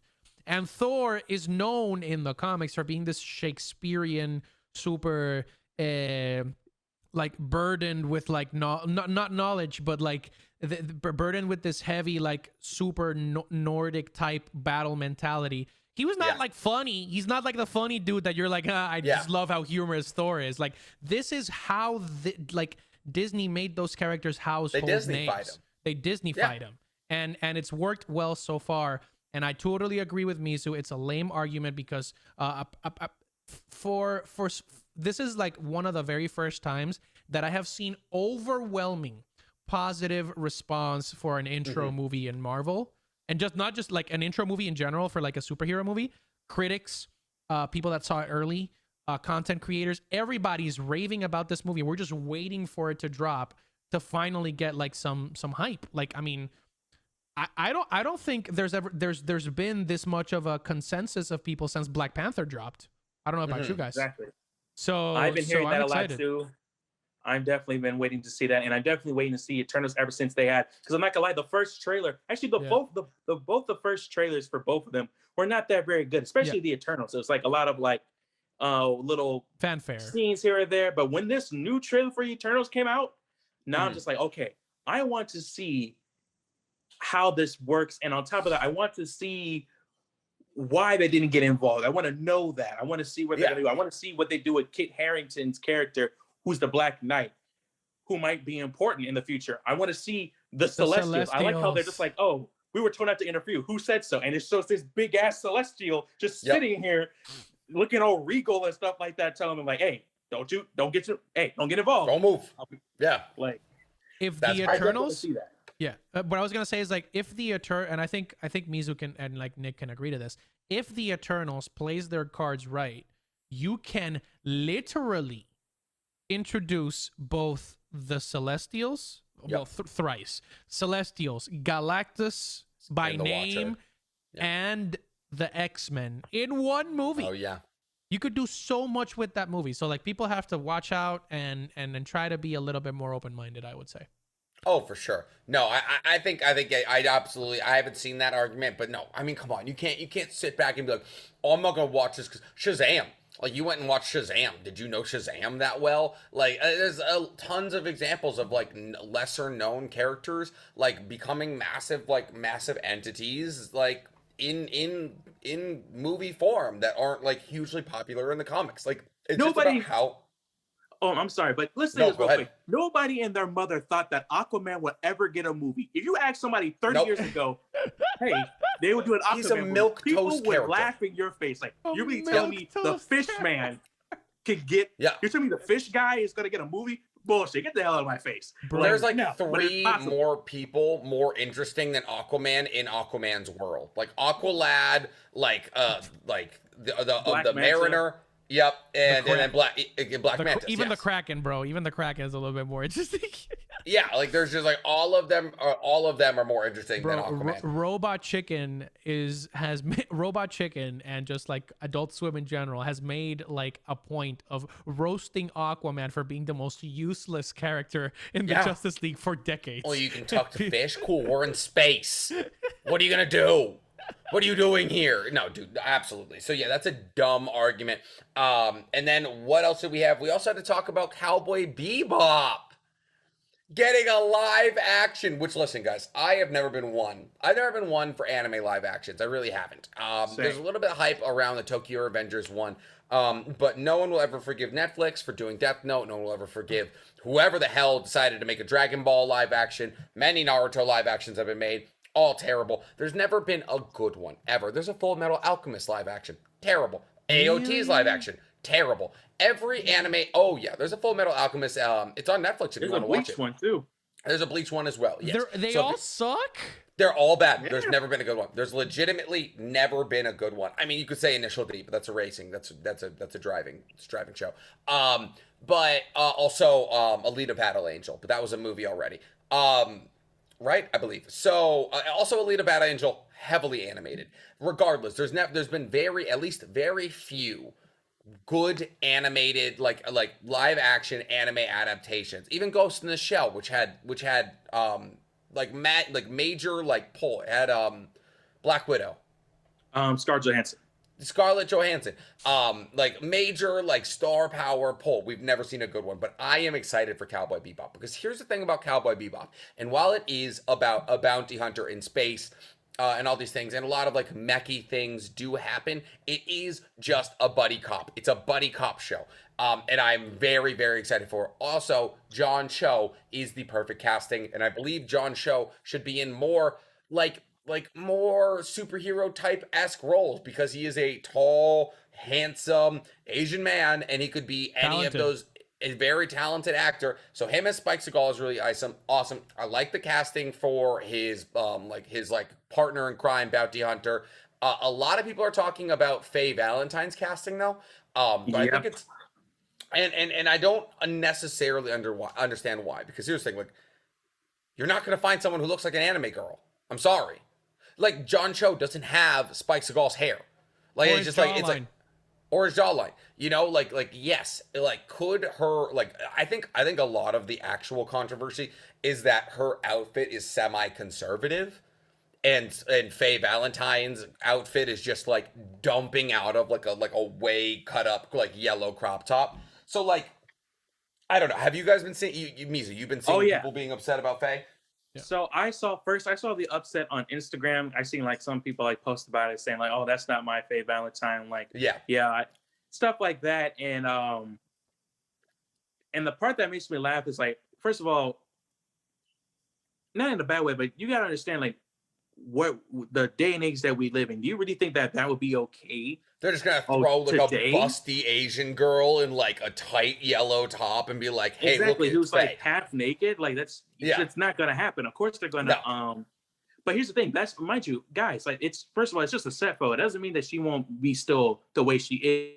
Mm-hmm. Is in the anime. Who knows? We still have yet to see, because we only got set photos right now. But there's still a possibility. I could be wrong. She may be a whole different rendition of the character. Who knows? But like, just because the outfit doesn't match doesn't mean that the character will not be the same. But the part I also find funny is that the actress who was playing Valentine actually responded to the hate that she was getting back in a funny way. And it was hilarious. I can't quote it, but like, it was pretty much like, it was a clap back out. Like, I'm basically like, "Hey guys, I'm sorry that I don't look like an impossible character that can't be done in real life." Like an outrageous beauty standard that anime sets for women. Like, it's just like, she's not gonna look. She's gorgeous. Like, and I'm looking at the set photo now. She's a gorgeous woman. But like, it's just the reality of the situation isn't gonna be like, she's not gonna be like some like 24-inch like waistline, double D, like tight clad in all this stuff. Hey, I'm also just excited that we got a picture of Ayn. Ayn, first off, Ein is the real hero in terms of that show. And so it's one of my favorite shows of all time. I've always loved it. I've loved it for a long time. So yes, having seen Ein, having the casting, I also liked that they made. I'm totally spacing his name. Spike Seagal's co-host, like the co-host, co-bounty hunter. Jet Black. Jet Black. What? Jet Black. I like that they made him black. And also, I'm not seeing a lot of people being upset about that. Because the funny thing is, I was thinking about that too, but I'm not gonna lie. Thinking about it, a lot of people, and I've seen so far, especially back in the '90s, in their head canons, they always pictured him as a black dude. Even some of my uncle who used to watch, because he was there when he watched Cowboy Bebop. He's kind of one of the people who got me into anime to a point, and he always looked at Jet Black as a black man. It makes sense. It makes sense. He looks menacing too. Like he looks like they got the same like style. So what's weird is we didn't get any. He looks like that dude from Final Fantasy, the one black dude from Final Fantasy. He does, the guy with the Gatling arm cannon. That's what he looks like. That would be a perfect casting for him. No, I really like that they did that. Also, it's weird that we didn't see any pictures of Ed. I don't know why. That was another thing I saw people were upset about, that Ed was not in the pictures, and some people are speculating or getting concerned that the character might not be in Ed it may at not all. be the character. That would suck. Ed's I a lot of was concerned characters. about that too. I'm like, yeah, like where's Ed? I'm sure that maybe they're doing a Spider-Man and they're keeping that one for the back burner. They're like, boom, here's Ed comes onto the stage. Hopefully. But yeah, no, I'm really excited for it personally. I am. Like I'm not. Maybe I'll get my heart broken, but at the end of the day, like it's just like Solo, more or less. Like it's a buddy cop kind of like smuggler kind of morally gray storyline with the thing is, they have to come so hard on the soundtrack. Like I'm hoping so, because I heard that the composer for the anime is coming back. Same thing, the director of the anime is also coming back. Let's go. So that soundtrack, that instrumental, all the composition for the music should be fire. Hopefully. Jose, have you seen Cowboy Bebop? I have not finished it. No. What? I have to catch up. It's only 24 episodes. I know. I'm the thing is, I'm trying to work through My Hero. I'm trying to finish My Hero, and then do Black Clover, Cowboy Bebop, and then go straight into the big boys. Gotcha. I mean, it's 24 episodes and there's a movie, so like there's already a movie. There's a Cowboy Bebop movie. It's also incredible. But yes, I'm very excited. Maybe I'll get my heart broke. Maybe I won't. I just think in terms of big anime, it's the most doable. I think like you're not gonna do Neon Genesis. Like you're not gonna do that live action. It's gonna look like unless you have $1 billion to spend on Pacific Rim levels of CGI, you're not doing that. So you're not gonna do Gundam either. No. Like Naruto's, they've tried to do it. Like it's just so much fight choreography, and like Cowboy Bebop is like you could do like Black Lagoon, I guess. You have to do more realistic anime. Exactly. I've been driving that point home a lot, that if they want to do live action, just do the anime that are plausible. Like you said, Black Demon Lagoon. Slayer. Another Demon one. Slayer. Yeah. Demon Slayer. What's it called? Samurai Champloo. Yep. Afro Samurai could be done. Afro Samurai. Yep. All of like anyone from essentially like that's kind of sticks to the Edo period Japan, like you could do very easily. Oh god, if they did a Samurai Champloo movie, that'd be sick. I mean, they did a Rurouni Kenshin live action, which wasn't that great. Actually, they did 3 of them, 1 for each season. So I guess we should take that as like a hey, maybe don't put too much stock in that. But no, I'm excited. I think we got a lot coming up here. I didn't end up watching The Witcher. I didn't. Did either of you watch it? See it. Okay, cool. Next week then we'll watch it next week. Also, another thing that we have that we could watch too. They just released so Disney has a documentary series for everything that they do with their shows, right? It happens with Marvel, it happens with Star Wars. They just released the one for The Mandalorian season 2. Season 2. So we do get to see information on how Mark Hamill was brought in. They actually had that in production for over 17 months. Crazy. They had him tight-lipped for over a year, and people thought that Plo Koon was going to be the Jedi on set until Mark Hamill showed up. It was that's fucked up. Crazy. That's sick. Good for them. It's fucked up. Cool. Do we have anything else for the week then? No. Go watch. The whole. Yeah, go. I was gonna say the whole. Well, back to it, Marvel. There's a whole Midnight Suns game Yes, sir. that is coming out. Almost slipped the brain. Yep.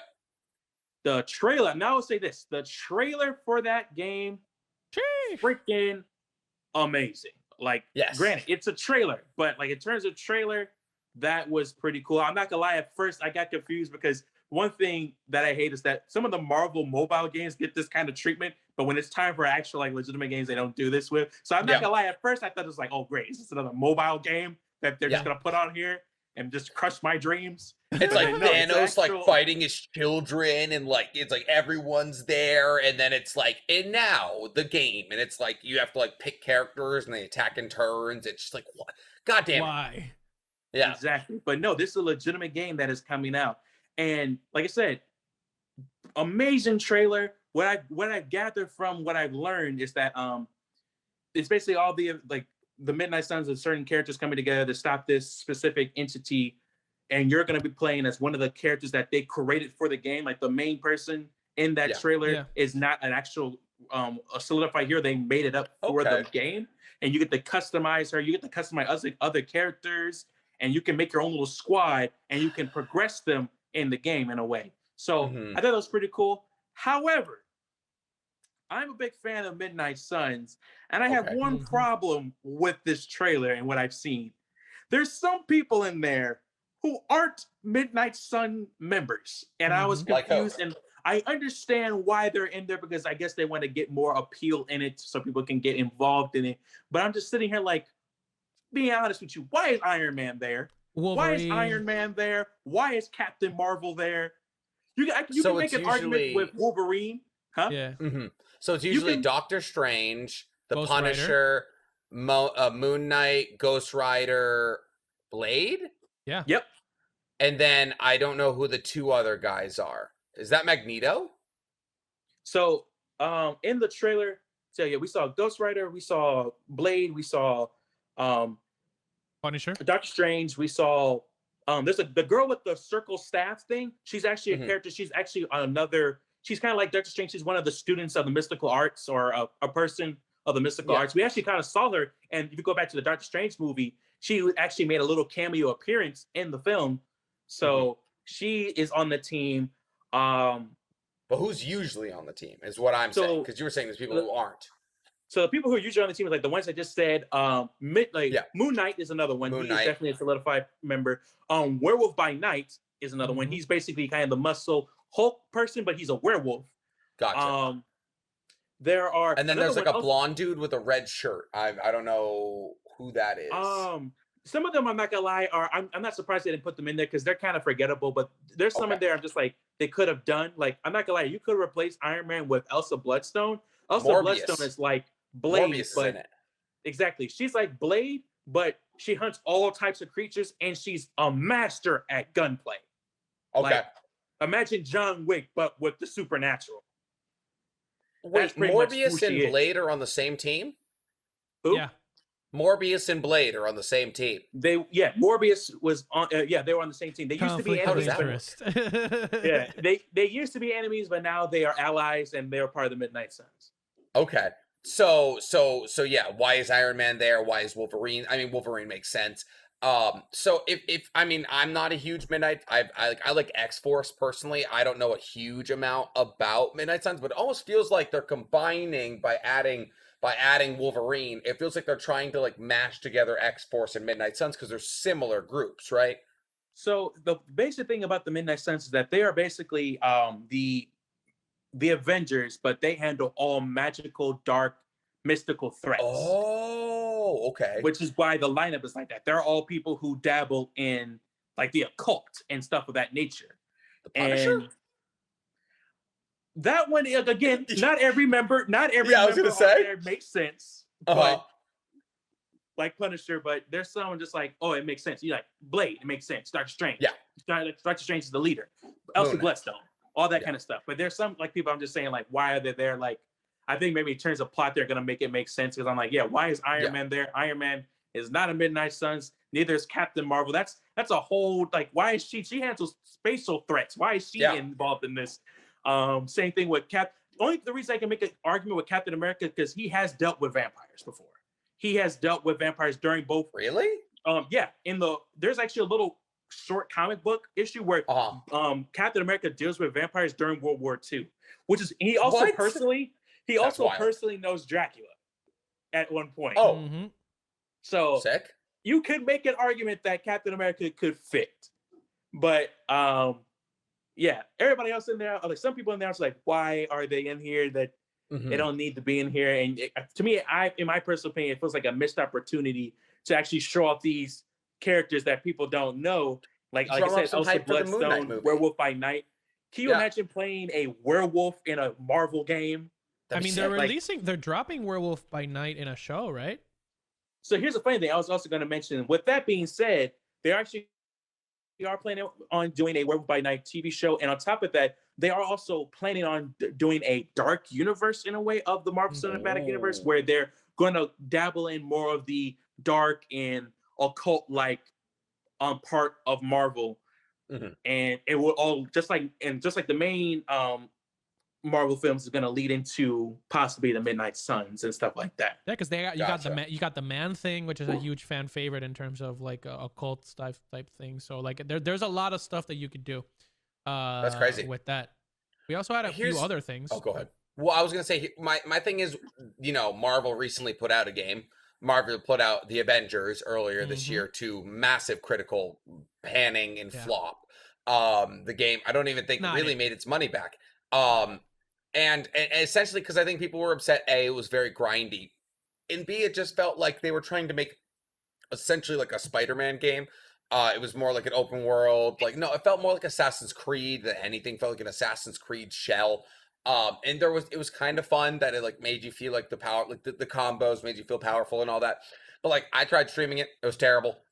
Never was a huge fan of it. So I'm hoping they separate it. I'm hoping it's more of like maybe a linear plot line. Or something along that lines instead of trying to lean into open world like everybody and their brother. But outside of that, yeah, no, I'm excited for it. The trailer was incredible, and I'm sure, maybe they'll show us why there's characters who shouldn't be there are there. What were you saying, Jose? I'll say quick shout out to them for picking Robbie Reyes as Ghost Rider instead of Johnny Blaze. That was dope. That's also very cool. No, he's also probably the best Ghost Rider. So true. I mean, I lied. Frank Castle. I'll never say no to a Latino Ghost Rider or a Latino like a Latino Spider-Man. I'll never say no to that. But what I was gonna say is, we also would be remiss if we finished the episode without mentioning that we recently had the 1 year marking of Mr. Chadwick Boseman's passing. So that was that was yesterday. Yes, so sir. Rest in power, King. That man literally changed the lives of millions of people with his art. To me, I got a little bit choked up yesterday because like I was thinking about like how much, because I remember vividly a lot of people and a lot of articles coming out questioning his character, mentioning that he looked like he was in substance people abuse. Being like, is he on drugs? All of these things. And while he stayed silent throughout all of that and gave us Marvel's Black Bottom, Ma Rainey's Black Bottom, he also gave us Black Panther. He gave us he did Endgame. Jackie Robinson. He did Jackie Robinson. He did he also did Martin Luther King, if I remember correctly, right? He did Thurgood Marshall, James Brown and Get On Up. He played he's in the movie Five Bloods by Spike Lee. The Five Bloods, bro. It was wild. He was also a lot thinner in the Five Bloods, which is kind of what launched people into the like, oh God, what's going on with Chadwick thing, And even with that, he also participated with the MCU animated universe and gave us the best episode of the What If episodes, What If show so far. So rest in peace to a beautiful king, Wakanda forever, as always. We got a few more news if you guys want to talk about them, but I mean they're just like random news. What's your random news? Well, first of all, we got that the Spider-Man games, we had some like renderings or pictures surrounding Norman Osborn as the Green Goblin, but I think those were I think those were doctored, but they Insomniac basically said that they're saving Green Goblin for later, possibly a third game. So I don't know who I mean, villain Miles would Morales be. came out what, like 8 months ago? I feel like we're pretty far 2020. away from it. 2020, okay, Yeah. which 8 months ago. Yeah. But yeah, I feel like we're pretty far away from another Spider-Man game. Yeah, probably 1 more year, 2 more years, probably roughly. Yeah. Because I thought the Miles Morales game was basically just extended DLC. I'm just being perfectly honest. I did not feel like that deserved Miles deserves a little bit more. I'll say Yeah. it was relatively short. Yeah. For the compared to the main first one one. for Yeah. So yeah, quick shout out to speaking of Spider-Man, quick shout out Yeah. to Mr. Negative in the first PS4 game. I want him to be in the MCU so bad because that actor killed it, and he actually looks like the actor who voices that character. I want to see Mr. Negative so bad in the MCU. It's a great character, and like I liked him a lot. I liked him a lot. We also got some sports news. So Mr. Cristiano Ronaldo literally shook up the airwaves 2 days ago because he has decided to throw the middle finger to Manchester City and go to Man United. And it was another instance of football making waves because they broke the all-time like record for a sports team on Instagram. His announcement broke the all-time like record. It was ridiculous. And then he also made the club's value rise by 250 million. So that was just in 24 hours. 24 hours of him just existing. Yep. Sheesh. Hasn't played a game yet. Yep, and Messi had his debut with PSG today. It was he didn't score, but obviously those were big news. Anything else you guys want to cover that might have been missed out? No, I got nothing. I was gonna say we have some Black Panther news. We've seen some more set pieces, and we've seen some scenes or like some set pictures of Riri Williams at apparently there's gonna be, I guess, a scene where they're gonna show up at MIT because that's in the comic books. Riri goes to MIT. Oh shit! And we're gonna see Latisha. Shout out to Boston. Exactly. We're gonna see Riri Williams. We're gonna see Boston, Shuri and Okoye. There were all a bunch of pictures like that. Shout out to Martin Freeman because there's a picture of him and this man's rocking a beard and it looks really good. My man looks real good with facial hair. I don't know if you love it when you can grow a beard. For real, I didn't know he could grow a beard either, but the man looks stunning. I was like, oh dang, okay. What kind of Agent Ross is this that we're gonna see? He looked really smooth. He does look good. He looks younger. Wow. Another thing that was kind of alarming a little bit is that apparently Latisha Wright got injured doing a stunt for Black Panther. She had to go to the hospital. However, she's good now, what I've heard so far, and she's recovered. But like, there was a whole little scare that she got hurt. And people speculate that it has to do with this because there's a scene in there that involves another motorcycle chase scene in a way because we see our character on a motorcycle. So that might have been it, possibly, but we don't know. Shit. Oh, well, I mean, hey, hoping a speedy recovery, but that's all I got, gents. So thank you guys for checking in with us for another week. We will see you next week for Shang-Chi, more What If, more MHA. What's shaping up to be a very interesting week. Hey, maybe we'll even talk about The Witcher if we got some time, because I know I need to see it. So I have been Nixie Comedy on TikTok. I mean, you won't find me for a couple days at least. NC Hammer 23 on Twitch, just hit 18K, and NC Hammer 23 on YouTube. Trying to get more on there. Jose. Tropical Joe, the Tropical Joe on Twitch. We just hit our first achievement with over 100 people on the stream, so that was pretty cool. First time that's happened. So wonder why that happened. Amazing. Mr. Nick obviously lending a little hand in there. We also have the Instagram stories poll that will go up tomorrow, so make sure you go vote and download the podcast because we are covering another Stack 'em Up in the Instagram. It is I'm Tropical Joe. One last thing that I forgot to mention: the Candyman film released yesterday. Oh shit, we need to see that. And I haven't seen it. I will see it probably tomorrow. I'll watch that tomorrow. Yeah, I definitely need to see it during the day because I am the Bakugo baby back bitch. Is that theaters only? I'm not sure. If it isn't theaters only, I will watch it at home because I will watch it with all the lights on. But it is a Jordan Peele movie, and there's nothing else that I have to say. So Candyman. Hey! Come and get me. I don't care. Mizu, take us home. I am Mizu Shogun on TikTok, Instagram, and YouTube. Please don't follow Nick's guidance by saying Do his it. name like that. That man is a scary individual. He scared the shit out of me as a child. Yeah, Oh, sir. yeah, for So, sure. Shout out to the director of that film, because she's actually going to be directing for the Marvels film for Captain Marvel too. Oh shit! Hell Yep. yeah! Cool. Look forward to, and for all my anime fans, please show up on that poll and give your boys some points with moderate, because we all know who the better Tampering? villain is. It's the Joker. It's the tampering? Joker, Question ladies and mark? gentlemen.